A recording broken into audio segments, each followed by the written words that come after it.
Hey guys, my dear student, today we'll be discuss about another topic with Valaval's world, that is fermentation, right? And lots of question around this fermentation is arise from your competitive exam like NEET, AIMS and other such exam. So first of all, we need to clarify what is actually the meaning of fermentation, right? So fermentation is nothing but it is stepwise incomplete breakdown of glucose. Incomplete breakdown incomplete breakdown of what? Glucose. Incomplete breakdown of glucose without oxygen, right? Second point is what? Incomplete breakdown of glucose without oxygen, WITHOUT, without oxygen, and where pyruvate is converted into ethyl alcohol and carbon dioxide.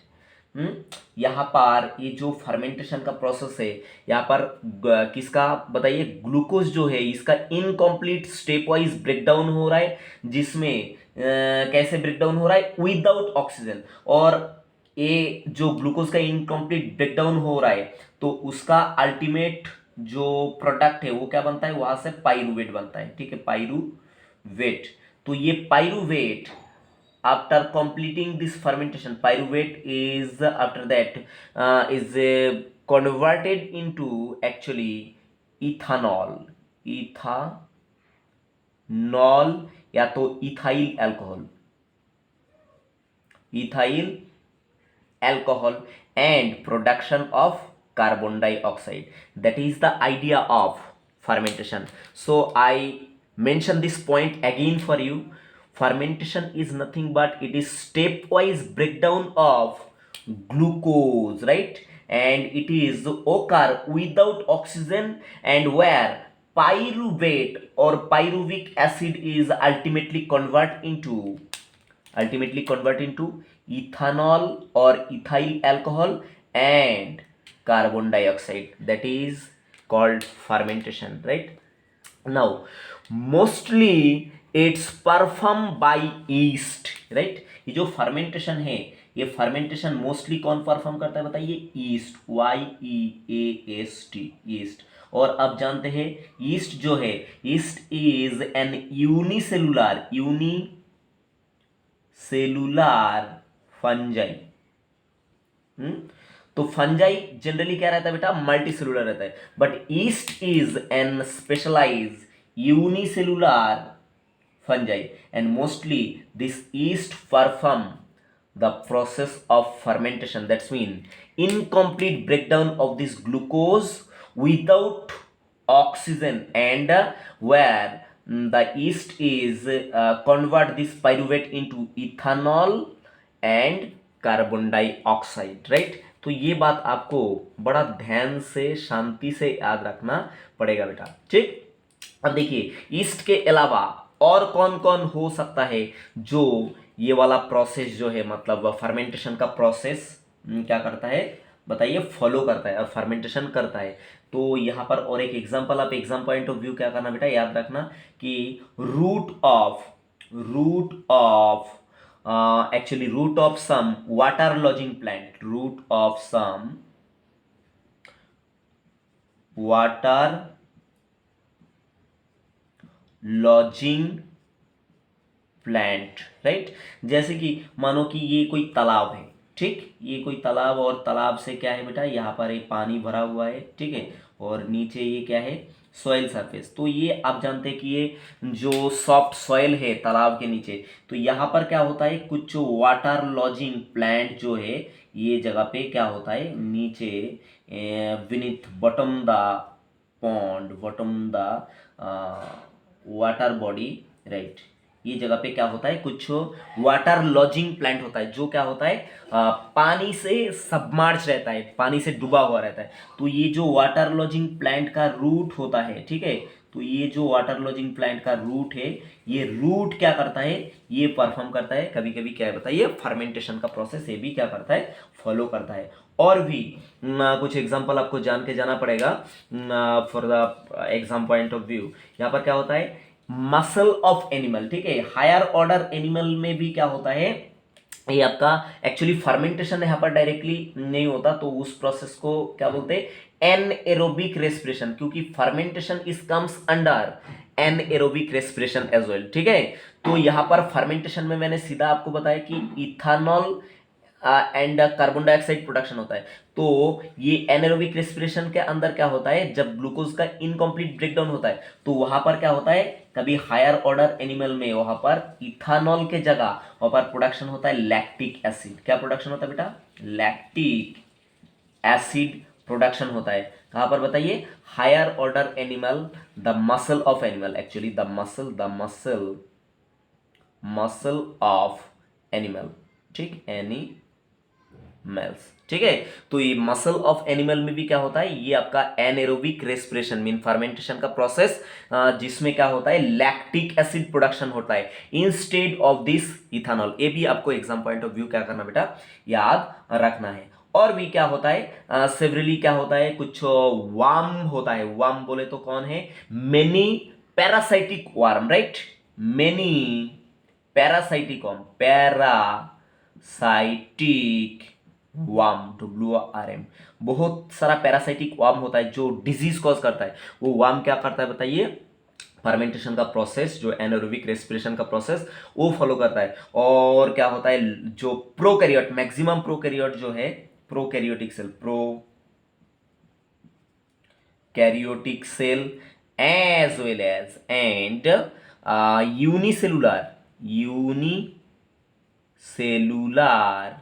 Unicellular eukaryote also, eukaryotes, ये भी क्या करता है, fermentation का process follow करता है, ठीक है। अब देखिए बेटा, फर्मेंटेशन एक्चुअली है क्या, ठीक है, आपको मैं एक एग्जांपल के थ्रू ये बताना चाहूंगा, राइट। तो मानिए कि ये मैं आपके लिए एक घड़ा बना रहा हूं, राइट, हाँ राइट, ये एक पॉट है, और ये पॉट में क्या है, आपने शुगर सॉल्यूशन रख दिया, राइट, शुगर सॉल्यूशन यहाँ पर ये पॉट में रख दिया, राइट, ये शुगर सॉल्यूशन रख दिया। तो ये शुगर सॉल्यूशन में नेचुरली कौन बताइए, ईस्ट जो है, ठीक है। अभी अभी मैंने बताया कि ईस्ट जो है ये क्या होता है, ये होता है यूनिसेलुलर फंगस, राइट, ये मानो कि ये ईस्ट है, YEAST। तो ईस्ट का जो रिप्रोडक्शन रेट है वो बहुत ज्यादा है। ये देखिए ईस्ट का ये जो पार्ट है इसको बोलते हैं बड, BUD, बड, ठीक है। तो कुछ देर बाद क्या होता है, ये ईस्ट का ये बड क्या होता है, नेचुरली टूट जाता है, तो यहां से और एक ईस्ट पैदा होता है, ठीक है। तो ये क्या होता है, ये शुगर सॉल्यूशन के अंदर बहुत सारा ईस्ट जो है ये पैदा होता है, और शुगर सॉल्यूशन में क्या रहता है, डायरेक्टली ग्लूकोज अवेलेबल होता है ईस्ट के लिए, ठीक। तो ये अभी ईस्ट क्या है, एनवायरमेंट जो एटमोस्फियर उसका कांटेक्ट में नहीं, ये this east is submerge inside this sugar solution. तो ये क्या करता है, जो यीस्ट ये यहाँ पर फर्मेंटेशन करके क्या करता है, बबल फॉर्म करता है, ठीक है, ऐसा बबली अपीयरेंस करता है, right, bubble bubble bubble, right, इस तरह से ये क्या करता है बताइए, ऐसा बबल फॉर्म करता है, ठीक है। तो इस तरह का ये जो बबल फॉर्म हुआ शुगर सॉल्यूशन के अंदर, ये जो घटना है ये किसके वजह से हुआ, ये बबल फॉर्म किस लिए हुआ बताइए, यहाँ पर due to fermentation there is bubble is form, ठीक है। तो इस तरह से मतलब बबल फॉर्म होता है, किसके वजह से, जैसे कि कुछ बॉयल होने के बाद क्या होता है, बबल फॉर्म होता है जनरली, ठीक है। पर यहाँ पर कुछ बॉयल वॉयल नहीं होगा, फर्मेंटेशन किया, कौन फर्मेंटेशन किया, ये यीस्ट ने फर्मेंटेशन किया, जिसके वजह से क्या है, ये नेचुरली ये कोल्ड बबल यहाँ पर तैयार हुआ, ठीक है। तो इस तरह का सुगरी सॉल्यूशन में इस तरह से फर्मेंटेशन हो जाता है, और मैक्सिमम रिस्पॉन्सिबल कौन है फर्मेंटेशन के लिए, आपका east, and this fermentation is comes under anaerobic respiration, जो ऑक्सीजन का एब्सेंस में होता है, और इसमें मैक्सिमम दो पाथवे है। एक पाथवे में अगर ग्लूकोज का मतलब इनकम्प्लीट ब्रेकडाउन हुआ तो एक में क्या होता है, इथानॉल और कार्बन डाइऑक्साइड प्रोडक्शन होता है, ठीक है, जिसको फर्मेंटेशन बोलते हैं। और एनारोबिक रेस्पिरेशन का और एक पाथवे है जो हायर ऑर्डर एनिमल का मसल में होता है। तो इसमें अगर ये एनारोबिक रेस्पिरेशन हुआ तो इथाइल अल्कोहल के जगह या इथानॉल के जगह यहाँ पर प्रोडक्शन हो जाएगा, कौन बताइए, लैक्टिक एसिड। ठीक है, तो ये भी बात बेटा क्या करना है, आपको याद रखना है और कुछ बेसिक कॉन्सेप्ट आपको यहाँ पर डेवलप करना है। पहले ये कॉपी करो आप। अब देखिए बेटा आपको यहां पर एक और मुद्दा का बात क्या करना है, एमसीक्यू पॉइंट ऑफ व्यू आपको और ये बात याद रखना ही पड़ेगा। ठीक है, कि ये जो पॉइंट मैं बताने जा रहा हूं ये हर हाल में आपको याद रखना है, क्योंकि यहां से आपको एमसीक्यू दे के पजल कर सकता है। ठीक है, तो यहां पर स्टेटमेंट मैं बता रहा हूं कि the mechanism of anaerobic respiration, ये जो फर्मेंटेशन है इस किसके अंदर आता है बेटा, ये फर्मेंटेशन आता है एनएरोबिक रेस्पिरेशन। तो मैं क्या बता रहा हूं, ध्यान से सुनिए। The mechanism of anaerobic respiration और fermentation is similar to common pathway of aerobic respiration up to glycolysis. ठीक है बेटा, देखिए दो तरह का रेस्पिरेशन होता है, एक होता है एरोबिक, AEROBIC एरोबिक रेस्पिरेशन, और एक क्या होता है, एन एरोबिक रेस्पिरेशन, राइट। तो एनारोबिक रेस्पिरेशन और एरोबिक रेस्पिरेशन में क्या होता है, ये जो एरोबिक रेस्पिरेशन, इनमें ये एरोबिक रेस्पिरेशन कंप्लीट होता है 3 स्टेप में कंप्लीट होता है। फर्स्ट स्टेप जो है वो होता है ग्लाइकोलाइसिस, सेकेंड स्टेप जो है वो होता है Krebs cycle, KREBS, Krebs cycle, और जो थर्ड स्टेप है एरोबिक रेस्पिरेशन का वो क्या है, वो होता है इलेक्ट्रॉन ट्रांसपोर्ट सिस्टम या electron transport chain and oxidative phosphorylation. तो ये 3 स्टेप क्या होता है, स्टेप वाइज मैनर में होता है। तो क्या होता है, ये जगह पे ग्लूकोज का कंप्लीट ब्रेकडाउन होता है। तो सबस्ट्रेट क्या है दोनों के लिए बताइए, ग्लूकोज, राइट। ग्लूकोज जो है ये aerobic respiration as well as anaerobic respiration के लिए, दोनों के लिए क्या है, ये सबस्ट्रेट का काम करता है। ठीक है, तो ये ग्लूकोज एरोबिक रेस्पिरेशन में ये 3 प्रोसेस के थ्रू गुजरता है, glycolysis, Krebs cycle and finally क्या है, इलेक्ट्रॉन ट्रांसपोर्ट चेन। ठीक है, तो क्या होता है, aerobic respiration and anaerobic respiration जो भी हो ये दोनों में क्या रहेगा, ग्लाइकोलाइसिस कॉमन रहेगा। ठीक है, मतलब एनएरोबिक रेस्पिरेशन में भी क्या है, ग्लाइकोलाइसिस परफॉर्म होगा, ग्लाइकोलाइसिस। ठीक है, बट आगे का जो प्रोसेस है Krebs cycle and electron transport chain, कभी भी एनारोबिक रेस्पिरेशन मतलब फर्मेंटेशन में कभी भी क्या बताइए, Krebs cycle and electron transport system and oxidative phosphorylation नहीं होगा। ठीक, सिर्फ क्या होगा, यहां पर ग्लाइकोलाइसिस होगा। तो यही पॉइंट आपको यहां पर मैंने अभी अभी समझाया। The mechanism of anaerobic respiration or fermentation is similar to common pathway of aerobic respiration and anaerobic respiration up to where, up to glycolysis। ये दोनों में क्या है, ग्लाइकोलाइसिस तक क्या है, सिमिलर है प्रोसेस। ठीक, तो ये बात है। तो यहां पर 3 प्रोसेस के दौरान जब एक ग्लूकोज गुजरता है तो इसका क्या होता है, ग्लूकोज का कंप्लीट ब्रेकडाउन। पर यहां पर खाली क्या होता है, ये ग्लाइकोलाइसिस होता है। तो क्या होता है, ग्लूकोज का ये जगह पे एनारोबिक रेस्पिरेशन में इसलिए क्या होता है, इनकम्प्लीट ब्रेकडाउन होता है। और एक कंप्लीट जब ब्रेकडाउन होता है तो यहां पर मिलता है हमको high amount of energy, HIGH, high amount of energy. High amount में क्या मिलता है यहाँ पर, एनर्जी। पर यहाँ पर खाली इनकम्प्लीट ब्रेकडाउन होता है तो यहाँ पर एनर्जी लेवल क्या रहेगा, very very low level of energy यहाँ पर रहेगा। ठीक है बेटा, तो ये बात आप देखिए ध्यान से। अब आपको लिंक कराता हूँ। एक्चुअली ये जो ग्लाइकोलाइसिस होता है एनारोबिक रेस्पिरेशन में मतलब फर्मेंटेशन में, ठीक, तो ग्लाइकोलाइसिस होके फाइनल प्रोडक्ट क्या है ग्लाइकोलाइसिस का, दोनों में, aerobic respiration as well as anaerobic respiration, चाहे कोई भी हो, तो यहाँ पर फाइनल प्रोडक्ट जो बनता है वो बनता है 2 मॉलिक्यूल ऑफ पाइरूवेट। मैंने ग्लाइकोलाइसिस अलग से आपको डिस्कस कर दिया, क्रेब्स साइकिल भी हो गया, इलेक्ट्रॉन ट्रांसपोर्ट सिस्टम भी हो गया, तो आप ये बात जानते हैं। तो ये जब 2 मॉलिक्यूल पाइरूवेट जब होता है, जब ये फर्मेंटेशन शुरू है, ठीक है, तो यहाँ पर एक्चुअली प्रोडक्शन क्या होता है, प्रोडक्शन होता है आपको 2 NADH मॉलिक्यूल तैयार होता है। कितना NADH मॉलिक्यूल तैयार होता है, ये एक्चुअली एनर्जी मॉलिक्यूल, ठीक है। एनर्जी, इसका एनर्जी क्या होता है, ग्लाइकोलाइसिस में ये बनता है और इसका एनर्जी जाके रिलीज होता है कहाँ पर, क्रेब्स साइकिल में। मतलब ये जो आपका फर्मेंटेशन है, यहाँ पर कभी भी ये NADH का जो एनर्जी है कभी भी रिलीज नहीं होगा, क्योंकि ये एनारोबिक रेस्पिरेशन मतलब आपका फर्मेंटेशन प्रोसेस में क्रेब्स साइकिल होता ही नहीं, ठीक। दूसरा बात, यहाँ पर और क्या तैयार तैयार होता है बताइए, यहाँ पर और तैयार होता है 4 मॉलिक्यूल ऑफ ATP, ठीक। 4 मॉलिक्यूल ATP भी यहाँ पर तैयार होता है। बट ग्लाइकोलाइसिस प्रोसेस रन कराने के लिए, यहाँ पर ये प्रोसेस रन कराने के लिए क्या होता है, 2 ATP, 2 मॉलिक्यूल ATP क्या होता है, ATP लॉस्ट होता है।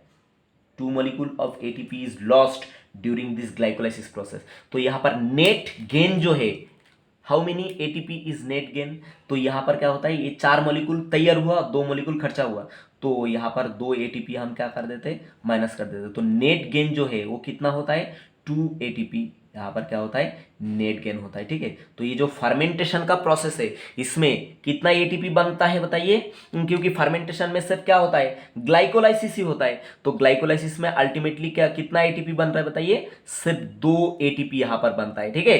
तो ये एग्जाम पॉइंट ऑफ व्यू बड़ा इंपॉर्टेंट है। और यहाँ पर और भी एनर्जी मॉलिक्यूल है, NADH यहाँ पर बन गया, but this NADH energy of this NADH is not release because there is no Krebs cycle, no electron transport chain due to absence of mitochondria, right.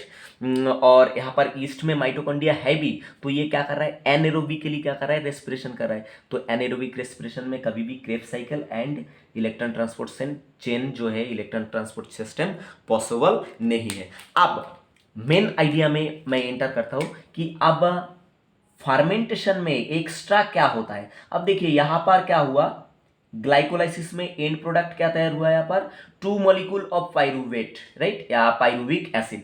अब अगर एरोबिक रेस्पिरेशन होता तो ये सीधा एंटर करता था कहां पर बताइए, क्रेब्स साइकिल में एंटर करता था, ठीक है। बट यहां पर तो क्रेब्स साइकिल नहीं होगा, तो ये जगह पे क्या होगा, फर्मेंटेशन में ये पाइरुवेट से अल्टीमेटली क्या बन जाएगा बेटा, पाइरुवेट से अल्टीमेटली बन जाएगा आपका, ड्यू टू फर्मेंटेशन यहां पर बन जाएगा ethyl, ETHYL, ethyl alcohol plus carbon dioxide बन जाएगा। और एक प्रोसेस होता है एनारोबिक रेस्पिरेशन का, ठीक है, या तो ये प्रोसेस होगा जिसमें इथाइल अल्कोहल बनेगा, और एक प्रोसेस अगर हुआ तो इसमें क्या होगा, लैक्टिक एसिड प्रोडक्शन होगा, लैक्टिक एसिड प्रोडक्शन होगा, ठीक है। बस यही क्या है बताइए, कॉन्सेप्ट किसका, फर्मेंटेशन का कॉन्सेप्ट है। और ये जो प्रोसेस हुआ पाइरुवेट से क्या बना बताइए, ethyl alcohol, ETHYLE, right, ethyl alcohol and carbon dioxide production हुआ। और ये जो प्रोडक्शन हुआ ये क्या हुआ, विदाउट ऑक्सीजन, मतलब द एब्सेंस ऑफ ऑक्सीजन, ये हुआ absence, ACNC, absence of O2। और ये भी जो प्रोसेस हुआ ये भी क्या हुआ, एब्सेंस ऑफ ऑक्सीजन ये हुआ। अगर ऑक्सीजन यहाँ पर अवेलेबल रहता तो पाइरुवेट एंटर करता किसमें बताइए, क्रेब्स साइकिल में एंटर करता, माइटोकॉन्ड्रिया में जो प्रोसेस होता है, ठीक है। पर ऑक्सीजन, विदाउट ऑक्सीजन यहाँ पर क्रेब्स साइकिल पॉसिबल नहीं हो सकता, इसलिए क्या हुआ, फर्मेंटेशन प्रोसेस करके ईस्ट ने क्या बना लिया, ethyl alcohol plus carbon dioxide. और हायर ऑर्डर एनिमल का मसल में भी क्या होता है बताइए, जैसे कि हमारा मसल में हम अगर बहुत ज्यादा एक्सरसाइज करते हैं, हाइपर एक्सरसाइज करते हैं, तो क्या होता है, मसल पेन होता है। देखना दूसरा दिन क्या होता है, अपना मसल में पेन होता है। तो ये मसल पेन क्यों होता है, क्योंकि ग्लूकोज जो है वो एनारोबिक रेस्पिरेशन में एंटर करता है, तो ग्लूकोज का वहां पर क्या होता है, पार्शियल ब्रेकडाउन, तो जिसके वजह से क्या होता है, लैक्टिक एसिड प्रोडक्शन होता है, ठीक है।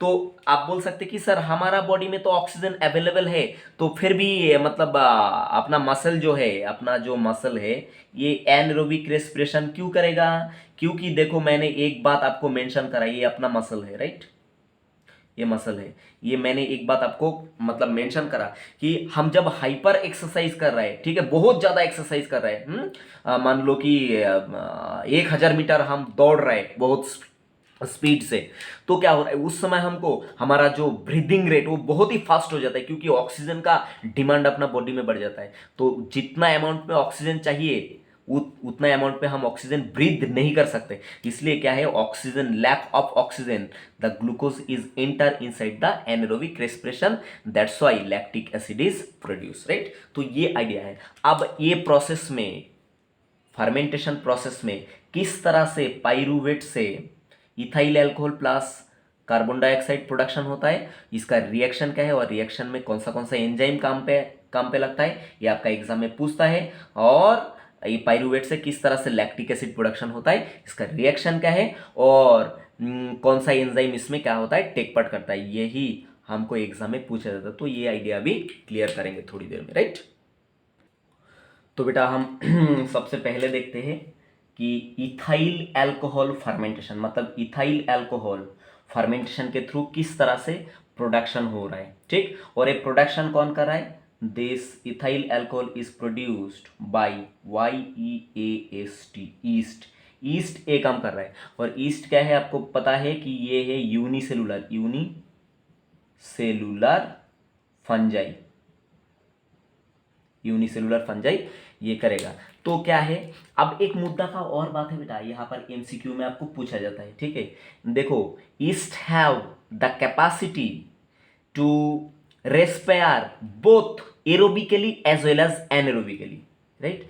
तो ईस्ट ने क्या कर सकता है, एरोबिक रेस्पिरेशन भी कर सकता है, एनएरोबिक रेस्पिरेशन भी कर सकता है, ठीक है। ईस्ट के पास ऐसा कैपेसिटी है। जब ईस्ट के पास ऑक्सीजन अवेलेबल रहेगा, ठीक है, ऑक्सीजन जब अवेलेबल रहेगा, मतलब एटमॉस्फेयर का डायरेक्ट कांटेक्ट में जब ईस्ट रहेगा, तब ये क्या करेगा, एरोबिक रेस्पिरेशन करेगा, ठीक है।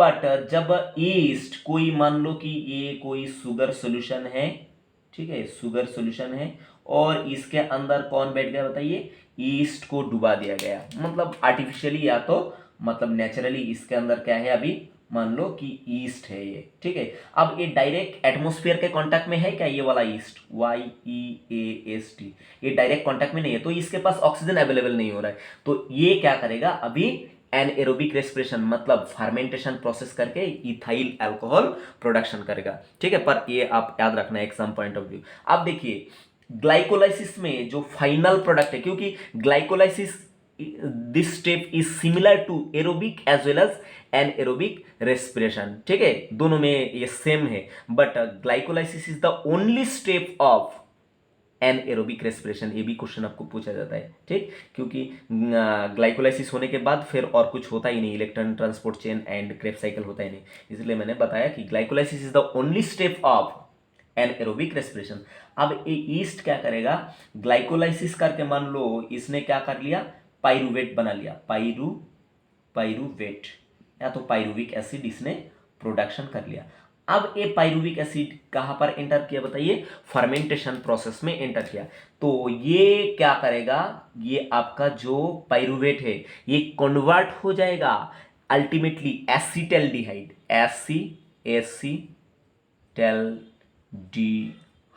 HYD, acetaldehyde, and plus production करेगा यहां पर कार्बन डाइऑक्साइड, ठीक है। तो यहां पर ये स्टेप, फर्स्ट स्टेप फर्मेंटेशन का, ये फर्स्ट स्टेप है, ठीक है। यहां पर क्या हुआ, pyruvate is convert into acetaldehyde and carbon dioxide, ये कार्बन डाइऑक्साइड नेचर में एग्जिट हो जाएगा। अब देखिए, ये जो रिएक्शन हुआ ना बेटा, ये रिएक्शन में मदद करेगा एक एंजाइम, ठीक है, फुकट में ये रिएक्शन कभी नहीं होगा। तो ये जो रिएक्शन हुआ, ये रिएक्शन में कौन मदद करने वाला है बेटा, एक एंजाइम, वो एंजाइम का नाम है pyruvate decarboxylase, right, pyruvate decarboxylase, decarboxylase enzyme, ये रिएक्शन में क्या करेगा, मदद करेगा। With the presence of thiamine pyrophosphate mean TPP and magnesium ion, ठीक है।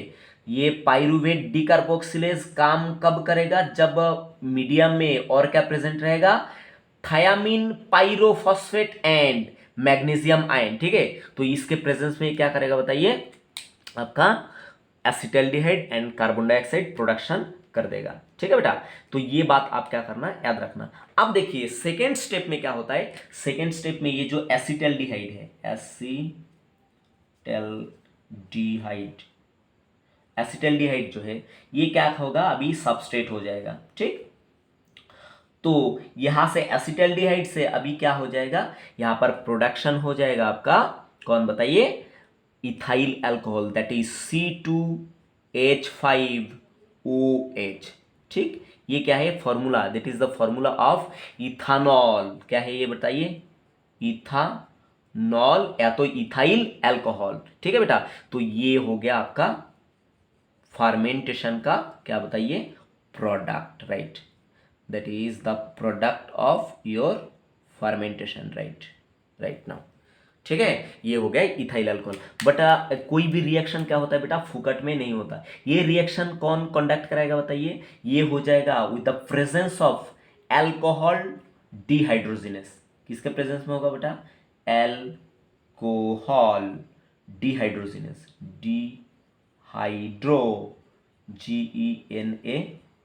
ठीक है, तो ये एंजाइम जो है कौन सा स्टेप में कौन सा एंजाइम लग रहा है, ये आपको एग्जाम के लिए पूछता है बेटा। ठीक है, एसिटल्डिहाइड से जब इथाइल अल्कोहल बनता है तो कौन सा एंजाइम लगता है बताइए, अल्कोहल डिहाइड्रोजिनेस। बट पाइरूवेट से जब एसिटल्डिहाइड बनता है तो कौन सा एंजाइम लगता है, पाइरूवेट डीकार्बोक्सिलेज। ठीक है, और डीकार्बोक्सिलेशन जब भी होता है तो क्या होता है, एक CO2 पैदा होता है, और डिहाइड्रोजिनेशन जब होता है तो क्या होता है, यहां पर एक बात होता है, देखिए ग्लाइकोलाइसिस में ग्लूकोज ब्रेकडाउन करके वहां पर क्या तैयार हुआ था, NADH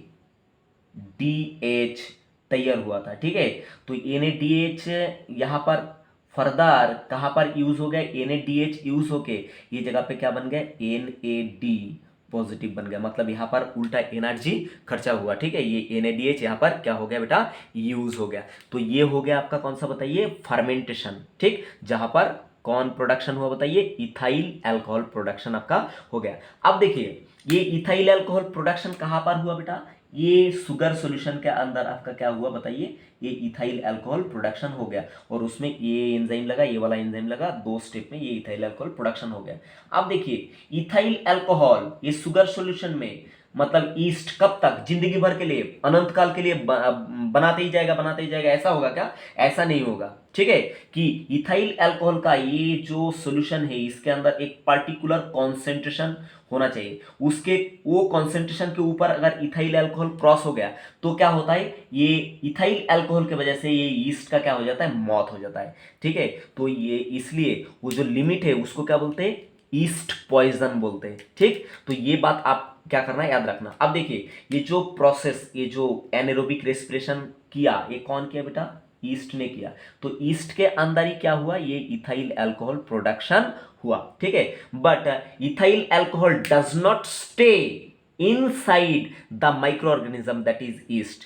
इथाइल अल्कोहल कभी भी क्या है, ये ईस्ट के अंदर ये पकड़ के नहीं रखेगा। ठीक है, ये इथाइल अल्कोहल कौन बनाया बताइए, ईस्ट ने बनाया। ठीक है, तो ये ईस्ट के अंदर अभी क्या है, ये इथाइल अल्कोहल बन के रेडी है। बट इथाइल अल्कोहल ये ईस्ट के अंदर ये कभी भी स्टोर नहीं करेगा, ये क्या कर देगा, एक्सक्रीट कर देगा, कहां पर, ये मीडियम में, ये शुगर सॉल्यूशन के अंदर ये क्या कर देगा, ईस्ट एक्सक्रीट कर देगा। तो इथाइल अल्कोहल अभी कहाँ है, इथानॉल, इथानॉल अभी कहां पर रिलीज कर दिया, मीडियम में, शुगर सॉल्यूशन के अंदर रिलीज कर दिया। अब रिलीज करते ही जाएगा, रिलीज करते ही जाएगा, तो इथानॉल का जो कॉन्सेंट्रेशन हो तो काफी हाई हो जाएगा। ठीक है, तो कब तक ऐसा चलते रहेगा, जब तक यहां पर एक सर्टेन लिमिट रहेगा इथाइल अल्कोहल का। ठीक, वो सर्टेन लिमिट जब क्रॉस करेगा तो क्या होगा, ये खुद इथानॉल के वजह से, मीडियम में इथानॉल कॉन्सेंट्रेशन अगर बहुत हाई हो गया तो ये इथानॉल कॉन्सेंट्रेशन की वजह से खुद ये ईस्ट का क्या हो जाता है, मौत हो जाता है। तो इस घटना को बोलते हैं ईस्ट पॉइजनिंग या ईस्ट पॉइजन। ठीक है,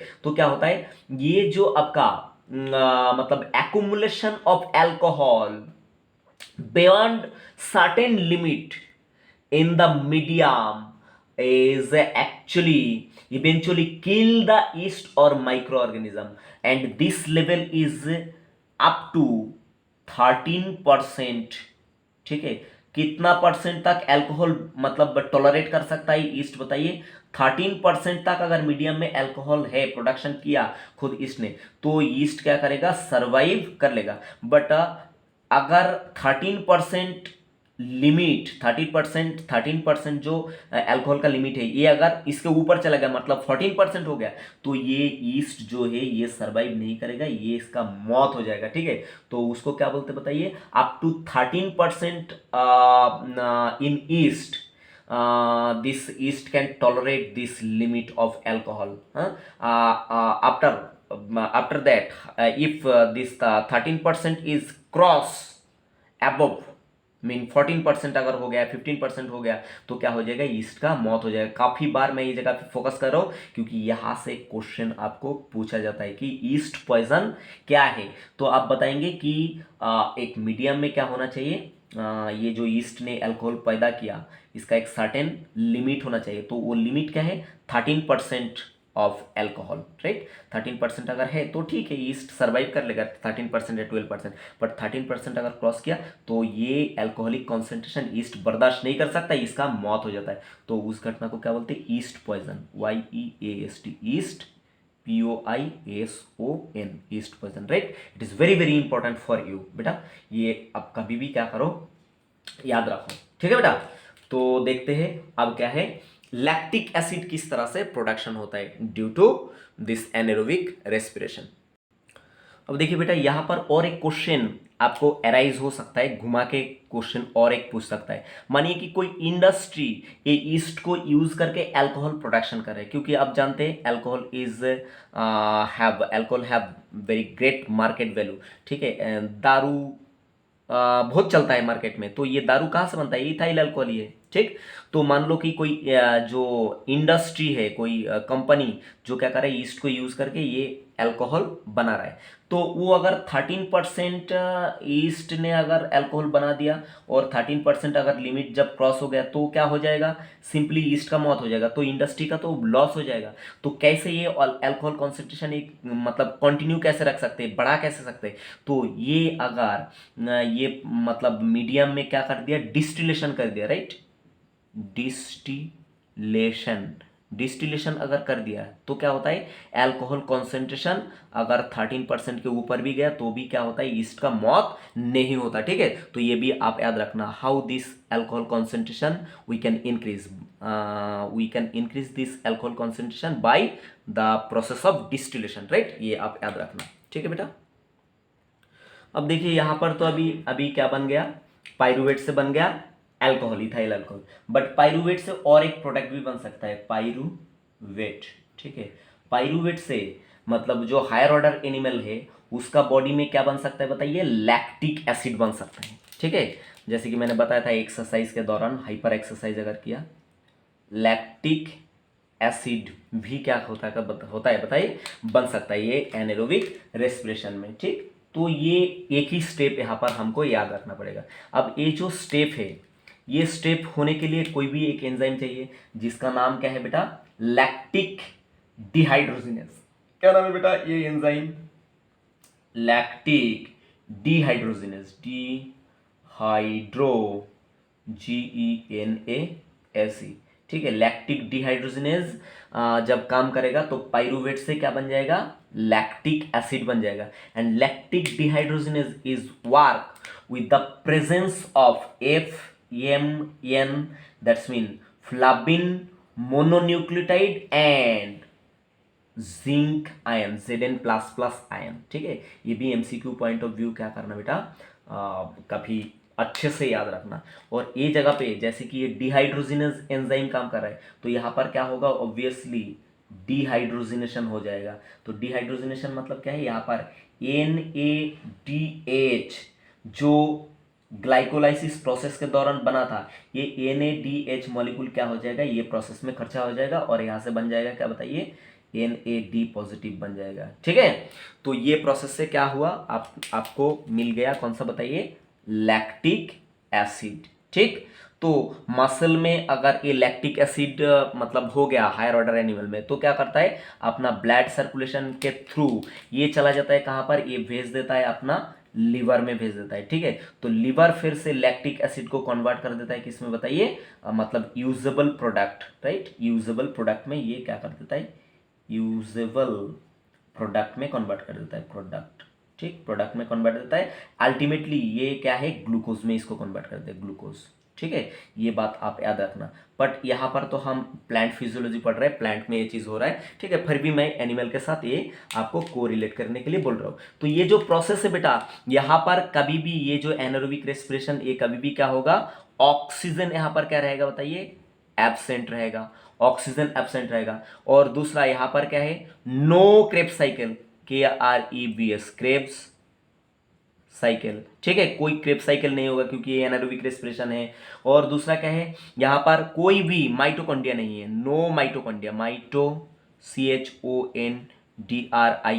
ठीक, माइटोकॉन्ड्रिया अगर प्रेजेंट होता तो क्या होता, क्रेब्स साइकिल ऑब्वियसली होता, क्योंकि Krebs cycle, because Krebs cycle is ओकर इनसाइड द माइटोकॉन्ड्रिया। और अगर जैसे कि ईस्ट एक क्या है, यूनिसेलुलर यूकैरियोट, तो उसके अंदर माइटोकॉन्ड्रिया होगा, तो क्या है, ईस्ट भी क्या करता है, दो तरह से क्या कर सकता है, रेस्पिरेशन करता है। जब ईस्ट के पास ऑक्सीजन प्रेजेंट है, अवेलेबल है, तो एरोबिक करेगा, जब एब्सेंस है तो क्या करेगा, ये एनएरोबिक करेगा।